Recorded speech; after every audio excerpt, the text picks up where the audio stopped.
What is going on today, guys? Welcome back or to the channel. Today we're kind of just doing some basic maintenance to the Cummins here. Everybody knows that their downpipes are garbage and known for cracking and breaking. Well, that's what this one did.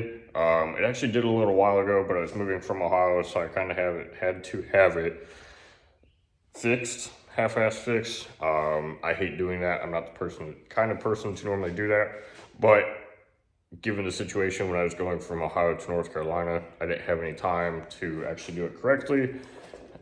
Now I have the time to do it correctly, so that's what we're going to be doing today. We have this very meaty, beefy, how it should be downpipe flange from GNR Diesel. We're going to be putting that on today. What we're going to go ahead and do is I'm going to go ahead and get the downpipe taken off, and then we're going to run up to the weld shop that I've already talked to, and they're going to get that welded up for me, and then we'll come back and we'll get it slapped on. So we're going to be taking that V-band off because obviously this is the problem area here. You can see it's leaking there, but when I take it to the welder, the concern is when you weld, the metal will warp, and I don't want the new flange to warp, so I have to take both of these pieces so they can weld the new flange on to the downpipe with it V-band clamped to the elbow. So we have to take both of them off and then take them there, but I'm gonna try and do it in one piece, like take it off as one, instead of taking it off in two separate pieces. Also, while we're down here, I'll just point out that this makes beautiful noises while you're driving it.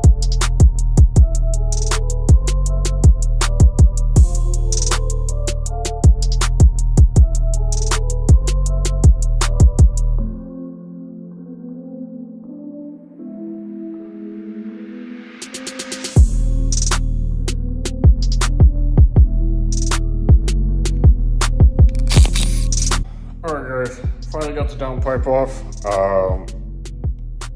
With how big that downpipe is, I think this is a custom downpipe, because that's obviously not supposed to be there. I think this is obviously some aftermarket stuff that was done custom. This is 5-inch. I'm assuming this is 4-inch here. So with that being said, it is extremely tight and a pain in the ass to get out of there. I ended up figuring out that I had to zip tie the rest of the exhaust over to the drive shaft out of the way, and you just gotta wiggle it and turn it just right and it comes out. I didn't whack myself in the face, it's soot. But anyway, we got that off. Now we're gonna go ahead and fight with the elbow that I need to come off as well.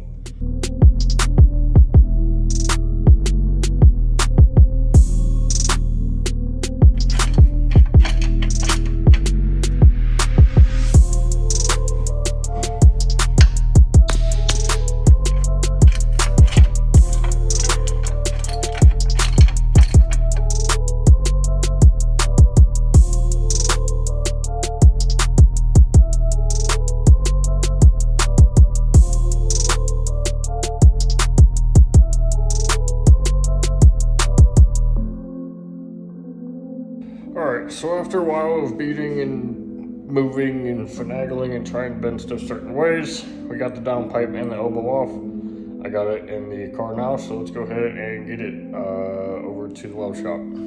Alright guys, so we just got back. Per usual, you know how it goes. Nothing ever goes as planned. So I think I might have mentioned it earlier, if not, a lot of the people that I actually know, this is not factory. I don't know, someone rigged this all up, because obviously that's not supposed to be there. Whatever, this is not factory. So with that being said, this flange from GNR Diesel, and this is nobody's fault, was a little bit too big for that pipe. So the guy at Bagshaw Welding and Fab ended up making like a sleeve to go inside there to make it fit, and it looks freaking awesome, like you'd never even know it. Welds are awesome. I mean, just the fitment with it having to be custom is awesome. I mean, he killed it. So, also the V-band for that part that, you know, holds the downpipe onto the elbow, that was shit, and he didn't have anything in stock for it. So, we went ahead and he referred me to Midget's Diesel here in North Carolina. It was only 10 minutes away from his shop, so I went there, and they were able to help me out. So, with that being said, everyone that I dealt with today was awesome and freaking helpful. Way cooler people in Ohio, because people up north suck, for the most part. Let's go ahead and get this back on.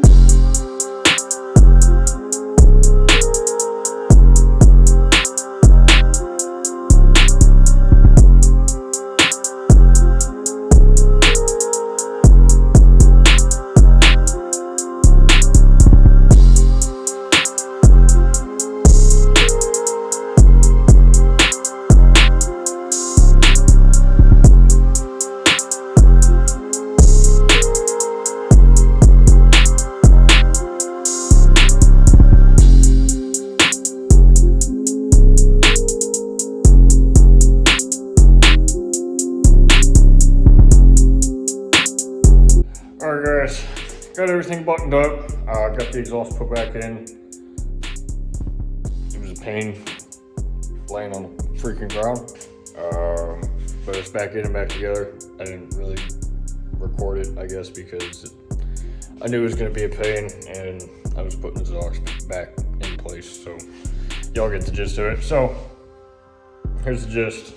You need, for this, the V-bands are 10 or 11 millimeters normally. These were 11s. I had to use a hammer and a pry bar to knock the V-band. The elbow V-band off where it connects to the turbo. The downpipe one was obviously shaking and rattling. So the V-band was already, you know, not stuck on there. And then I had to remove the exhaust clamp for the connect the downpipe to the rest of the exhaust. And then later when I was putting this stuff back together, I had to remove exhaust hangers, you know, the hangers out of the rubber bushings, so I could get everything lined up and nice and neat, not have a bunch of tension sitting on that downpipe and the flange. So, got that all done. I'm so glad it's not going to be rattling anymore. That's going to be it. Simple short video.